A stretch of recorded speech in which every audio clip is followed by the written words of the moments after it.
Hello and welcome to The Big Fight. I think it would be fair to say that from its very inception, the Aam Aadmi Party was a somewhat unusual party, born in agitation, approaching life in a certain manner.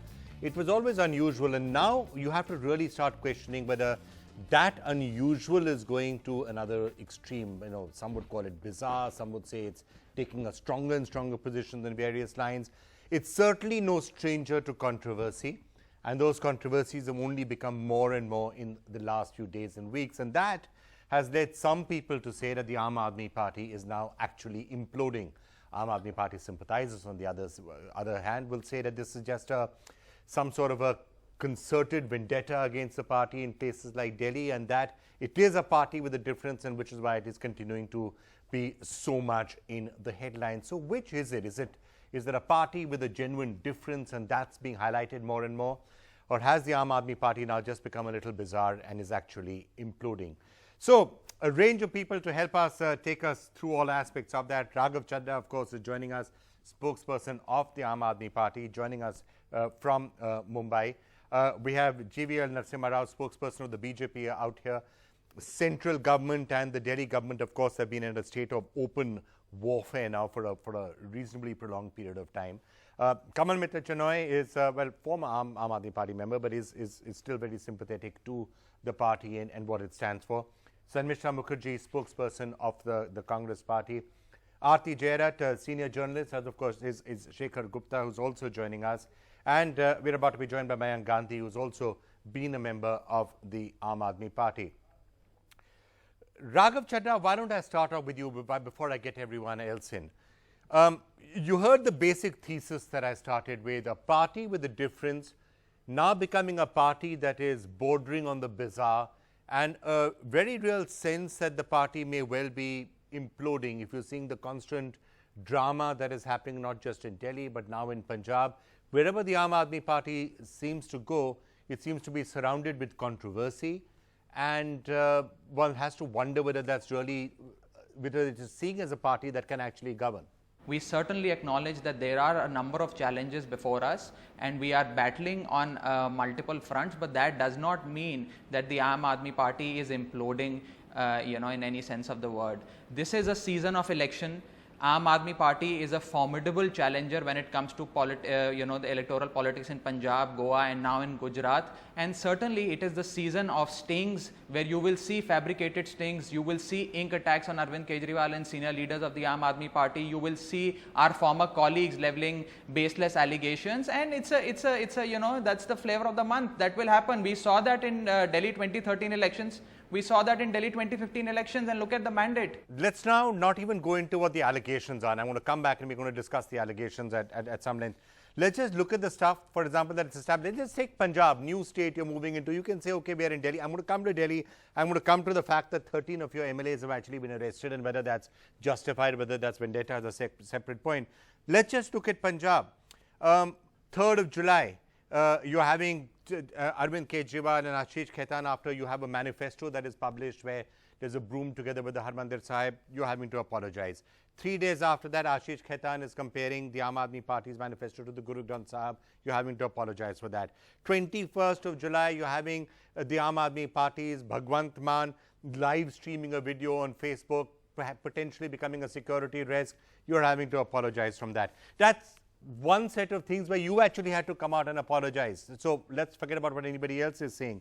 And if you go on looking at it date after date, you're having, Sucha Singh Chotewal accusing the party's Delhi leadership of selling tickets. You're having other people accusing other members of the Aam Aadmi Party of taking sexual favors in exchange of tickets. There's CD scams that are taking place, rape charges, Devendra Singh Sehrawat. A lot of this is within the Aam Aadmi Party. This is not your opponent saying it. The apologies have come from you. These charges are coming from within the Aam Aadmi Party. Number one, as far as Mr. Khaitan and Mr. Bhagwant Mann are concerned, there were certain, minor lapses or small acts of indiscretion for which they have apologized. and I think the people of India and the public at large have forgiven them. It was small acts of indiscretion. As far as the larger question of propriety and transparency and probity in public life is concerned, Aam Aadmi Party has laid down certain standards. I am proud that I come from a party that sacked its state convener of Punjab. Punjab is a crucial state for us as far as our electoral politics is concerned, and we sacked our state convener months before the elections because an act of corruption was brought to light. You've been doing a lot of sacking. 4th of April 2015, Professor Manjeet Singh sacked for indiscipline. 21st of April 2015, you sacked Dharamveer Gandhi. Well, you removed him as the head of the parliamentary party. You sacked your head of the disciplinary committee. Manjeet Singh was suspended. 18th of July 2015, Dharamveer Gandhi and Harjeet Singh Khalsa were suspended on the 29th of August 2015. Sucha Singh Chotepur removed as convener on the 26th of August 2016. Then Devendra Kumar Savrawat. Then we come to Vijay Chauhan. It's a pattern which seems to be continuing. So either you're not exercising due diligence when you're putting people into positions of power. You shouldn't be having to sack these many people in less than a year. Fact is that we have shown zero tolerance towards corruption, criminality, etc. On the other hand, you have other political parties where leaders have been accused, convicted of various acts of corruption and impropriety, but they flourish within the party. Look at Yedurappa ji of the Bharatiya Janata Party, who has been awarded as a national vice president of the BJP after being indicted by a number of courts. And look at other examples like Shivraj Singh Chauhan, who is facing serious allegations in Vyapam case, but he is flourishing in the Bharatiya Janata Party. That is not the case. Sorry, that is not the case when it comes to Aam Aadmi Party. Whether it's imploding or exploding is for the commentariat to decide. I leave it to the journalists. But certainly they are sexploding. In every state you see, there are charges, there are not just allegations, there is evidence. And if anything, Kejriwal has set new standards in shamelessness. You have a video of a minister in a sexual act, which is in the possession of the entire media, and then just let me complete. And the lady goes to the police station and makes a complaint, and they think they have done a great thing by sacking him. And tell me, was Jitendra Singh? GBL, you are talking about the sex tape, but having said that, as Ashutosh said, and then, I forgot that, there was another scandal right now when Ashutosh came out and said, he wrote things on a blog which also went off. But his point about it being, why are you looking at the private lives of a politician, even if there is a sex tape or not a sex tape? No, it's not private lives. You see, Ashutosh's views are the Aam Aadmi Party views. He says, I want your audience to know, because this is on your website. I would like everyone to please go and read Ashutosh's blog on this. What does he say? How does he picturize women? He objectifies women. And he says women are girls who do not have sex before marriage. They are actually left behind in social race. He wants to create a castigate. He wants to castigate women. Okay, we'll get it. He calls a virgin. A virgin is not a I won't subject take more of than 30 envy. seconds. She is neither hot, nor cool, nor unwanted and undesired. Yeah. Is this the way you objectify women? Raghav, Yeah, Raghav. I'll just take Is 30 this the seconds. kind of If this women you want to cacophony invite stops, in I'll your just party? take 30 seconds. Raghav, okay, let me get Raghav in. Raghav. Yeah, I certainly acknowledge that our minister indulged in a certain activity. That video was brought to our notice. Within 30 seconds, the chief minister sacked that minister. That's one. Number two, on the other hand, you have a minister you had a minister in Mr. Modi's cabinet called Nihal Chand. He was a rape accused when Mr. Modi handpicked him to induct him into his council of ministers. This is the Bharatiya Janata Party's standards when it comes to probity propriety. This is the standard. This is what I'm trying to expose. The Rajasthan On one hand, police you under have the Congress the regular government politics investigated of the the matter, BJP and the Congress. On and the they other did hand, not you have they Aam did Aadmi not find Party, him guilty. which is There is no practicing charge sheet different against types of him. politics. Okay, fine. So Can I get the others in? Can I get the others in? So first, okay. No, come with the channel. Let me ask you. Okay. You've been a great supporter. You thought that the Aam Aadmi Party has been on the right track. Look, it needs course correction. Yes. But I want to make some things very clear. Why is it that there are so many people charged with criminal cases in Delhi? Out of 67 MLAs, 13 have charges against them. When has it happened? Number two, Aam Aadmi Party's real grouse is that because of Article 239 AA, it has virtually no powers. And that is why the union government's Delhi police can do virtually anything it wants with it. what is the situation in Delhi has been the situation in Delhi for decades. No. The Aam Aadmi No. Party, when at are the missing time out of a the major Anna point, Hazare, Vikram. when at the time of the Anna Hazare movement, there was a massive campaign that you and others were saying that look at what Sheila Dikshit, why can't she do this, why can't she crack down on this, why can't she crack down on that? She had exactly the same powers that the Aam Aadmi Party government in Delhi does today. No. Why is it that No, what Vikram, miraculous powers did she have which you don't have today? You are excluding a major political factor. Which that is? when she was the Delhi CM, the UPA was in government at the center. But Sheila Dikshit was in power during a time when the NDA was also in power. yes, That's but she right. had some. And she out somehow of a- governed the state. But for number one, what did she do? Did she give 2,000 liters of free water to the No, poor? she ran did the she, No, no. city. Free Did water, she the water is subsidize not the poor? available. Aam Aadmi I'm Party sorry. subsidized the poor. Why aren't you taking up social issues? It's very easy to keep finding excuses, No, but- but why if any are of we these not cases- looking at the central government?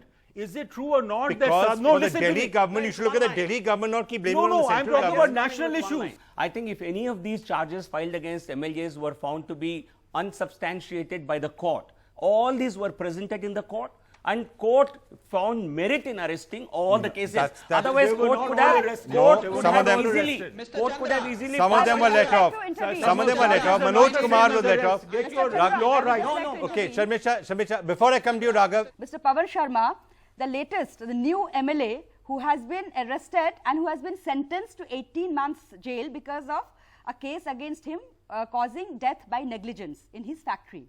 Now, this case was registered on 5th August 2009. So, these people are talking about doing background checks. These people are talking about doing scrutiny. So, a case which was filed against a person in 2009, why was he given a candidature? Why was he given a ticket? So, this okay, is... Raghav, I mean, look, I think, and I'm going to come to the rest of them. So, look, this is really the debate that has been going on now around this entire thing. That look, Aam Aadmi Party trying to make a difference, it is being victimized, and there's a campaign of vendetta that is going around against it. It is not being allowed to function. That's one view. Another view is that, well, maybe there's some vendetta and maybe you're being victimized, but you're also making a bit of a tamasha over the whole thing and exaggerating it. So, I mean, yes, we will flash, Raghav, as we are talking. I'm going to actually run through the list of it. It is actually reasonably bizarre that out of 66 or 67 MLAs that you've got, I mean, something like 13 MLAs in Delhi, that's what, if my maths are right, about 18% or 19% of the MLAs in Delhi have been arrested. It's actually quite strange. And for various charges, Sharad Chauhan abetting suicide, Naresh Yadav for desecrating the Quran, Amanatullah Khan for intimidating a woman with rape and murder, Somnath Bharti arrested after his wife filed a case against him, Dinesh Mohania charges of molestation, sexual harassment, Jitendra Tomar, of course, fake law degree, Prakash Jharwal charges of molesting a woman, Surinder Singh casteist remarks, Manoj Kumar case of rioting, Mahindra Yadav charges of assaulting a public servant, Jagdeep Singh charges of assault, Sandeep Kumar charges of rape, and of course Pawan Sharma you were just talking about. Many of these are serious charges. Now you're saying all of this is just a campaign of vendetta by the central government against 13 MLAs.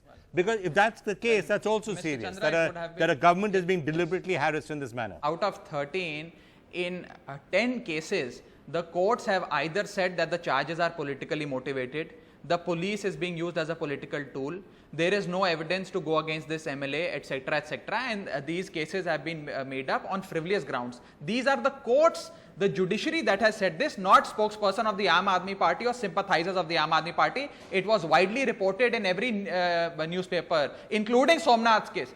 Now, the fact is that in Delhi, there is a very absurd situation.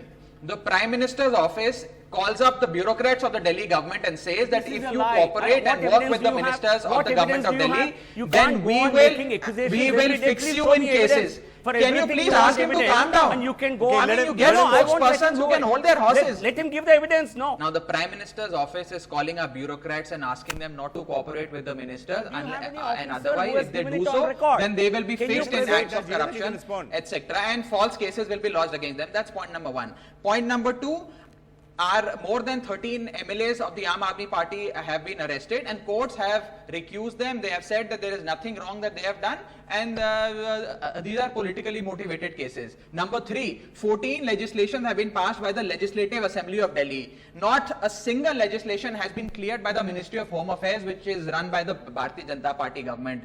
Number 4, the Chief Minister is asked that for every appointment, even the appointment of your stenographer, your clerk, your chapadasi, you have to go through the Lieutenant Governor, and if the Lieutenant Governor approves the appointment of your clerk and your stenographer, it is only then that you can work with them. The LG is scrutinizing every file, and virtually all administrative and executive powers now rest with the LG. So basically, the parliamentary democracy system of India has been upside down. Now my point is, in Delhi between the Lieutenant Governor and the Chief Minister till we are all sick of it, so I want to actually move a bit beyond it to more wider party issues. But please respond, then I'm going to come to them. I think they've been making all sorts of wild allegations without an iota of evidence. Anyone, their own MLA is writing a letter, Sherawat writing a letter to Kejriwal saying sexual favors are being sought by our leaders. He named Sanjay Singh, he named answer about Nihal Chand, no, Mr. They Rao. are seeking sexual favors for giving Answer tickets. about Nihal Chand. Kejriwal says, give me proof. And he can go on Defamation making cases any have been kinds of filed. allegations against the Prime Minister, Home Minister, without an iota of truth, iota of proof. This is not done. You can't set new standards for because yourself. Sherawat did not write that. Sherawat said that he'd heard that there He were wrote a untoward letter to activities Kejriwal. Are you in Punjab. questioning Listen, it? I campaigned for Sherawat. And No, are you defamation questioning cases have been filed against. I'm questioning your interpretation No, of his I'm letter. saying he wrote a letter. only Okay, mentioned can I- Punjab, I would and just that is why Sherawat is now in Punjab, and why this is why even Kejriwal is in Punjab. Okay, fine. Now, You know, Sir first, Mishra, and then I'm going to come to the what two of you. exactly is happening in this studio? You know, because of this, the fight between the central government and the state government, the people of Delhi are being held hostage. Aarti and Shekhar, let me get you in. Aarti, you have in the past been reasonably, you felt that what the Aam Aadmi Party is doing is on the right track. Are you by now somewhat bemused at what's happening? Vikram, I find this whole thing of the BJP and the Congress and pointing fingers at the Aam Aadmi Party and the Aam Aadmi Party pointing fingers back at these, it's just so funny because really, I mean, the BJP itself has so many scandals in its cupboard, as does the Congress. And now the Aam Aadmi Party has just become like any other party. It's joined them in having scandals in their cupboard as well. And to that extent, I feel what has really happened is that Arvind Kejriwal has somehow lost focus of what he came in for. It was not just a question of being a party with a difference and being, corruption free and so on. He also promised to deliver a different kind of government. And in the beginning, I think he did try with his Mohalla clinics, and they tried to do some stuff on education and, the sort of free water and, sort of subsidized electricity. But in the last 6 to 8 months, he's now got so involved in fighting elections in Punjab and Goa and Gujarat now, that he seems to have lost sight of the fact that he has a government to run in Delhi. Look at what's happening. He has shifted lock, stock and barrel to Punjab and is going to be there for the next 6 months. His number 2 man, Manish Sisodia, and his number 3 minister, Satyendra Jain, have been put in charge of Goa. So they're going to now have half their minds on fighting the elections in Goa. His number 4 man, Kapil Mishra, has been put in charge of Gujarat. So he's going to have half his mind focused on Gujarat. Who's going to run Delhi? Tell me. Shekhar, The and that I Lieutenant think is a Governor. point May I that has respond? been repeatedly made, because it's one thing, and I think that's one of the key issues that the Aam Aadmi Party now has to deal with. So let's move a little bit away from the fighting which has been there between between BJP and the Aam Aadmi Party. On the question of governance, because at the end of the day, that the proof of the pudding is in the eating, this is going to be an issue, and you're now starting to hear this being said by many people in Delhi as one crisis or the other keeps happening, whether it's chikungunya or X or Y or Z. It's one thing to keep saying, oh, it's all the fault of the Lieutenant Governor and all the fault of the central government, but people are going to say, where is the leadership of the Aam Aadmi Party? Where is our Chief Minister? Can we be really happy in a situation where he's saying, Achha, I'm going to be in Punjab now and sorting out all of your problems there? As a resident of Delhi, this city has gone to the dogs, right? All of us now walk around with our arms and our feet and our legs, and in case of someone like me, my head sprayed with mosquito repellent, because there is nobody in whose family there isn't somebody suffering from chikungunya or dengue. This city has become inefficient because of this. This city has now Potholes are coming up in all kinds of areas. You can blame anybody for it. Drains are overflowing. You can blame anybody from it. This city is now ruined. Phase 3 of the metro is delayed by God knows how much. It's the first phase to be delayed substantially. The important thing is, where is the government? Your chief minister and the government appear only to blame somebody else. Maybe their voters are still happy because they've given free this and free that. But I think this is the way the left ran Calcutta for 32 years and ruined it. And now, they continue to get defeated, and they will continue to get defeated for a long time because people will take revenge. But the other problem with Aam Aadmi Party, I must say, is that I think it is not a party which is. I wasn't a critic of Aam Aadmi Party. I was a critic of the Anna movement for sure. Aam Aadmi Party's weakness is it's not a party with foundational politics. What is the ideology of the party? Anti-corruption. More agitational politics. Anti-corruption can't be an ideology. I will not go back from Punjab until I send the Badals to jail. All right, send the Badals to jail. Then what happens? You can file a PIL maybe and send the Badals to jail if you have evidence against them. So this is, and in this hurry and this arrogance, Aam Aadmi Party has brought in everybody from everywhere, and that's why their wickets are, certainly they are being victimized. Certainly Delhi police, Home Ministry, everybody is waiting. Frankly, even that corruption case against Kejriwal's secretary, I'm not convinced that for a 3.5 crore case, you make such a big deal in this country. But having said that, but similarly, so you're saying they are being victimized, but no, yes. But similarly, there is no diligence because they have no foundational politics. So there are no workers. In Punjab, all kinds of people have May I please now? In Punjab, when this begins to unravel, a lot of old Khalistanis will turn up. They are there in Aam Aadmi Party. I know them.